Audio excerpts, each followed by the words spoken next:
Odločitev je v imenu predlagateljev, ki sodelujejo v tako imenovanem programskem dogovoru, pojasnila Ivanka Černelič-Jurečič, ki je tudi predlagala umik celotne točke z dnevnega reda.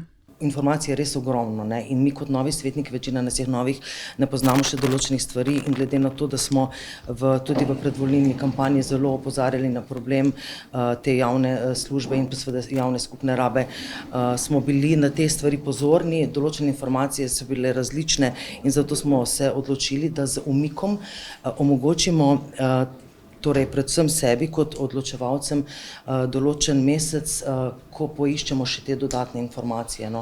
Zanima jih predvsem, zakaj prihaja do približno 20% dviga cen na kolektivni rabi gospodarskih javnih služb. Gre za stroške letnega in zimskega vzdrževanja cest, javne razsvetljave in podobno.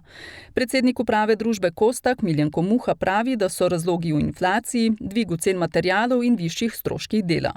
Kljub temu, da so tudi strokovne službe občine izračunale, da bi to lahko bilo 41%, smo se dogovorili, da vsi skupaj najdemo neke notranje rezerve, plus naši podizvajalci v tem letu gremo z 20% dvigom cene in da bo verjetno v naslednjem letu moralo se to poravnati nekje na teh 41%, ki bi trebalo že v tem letu iti. Cene komunalnih storitev se sicer za občane ne bi spremenile oziroma bi se v nekaterih primerih celo nekoliko znižale.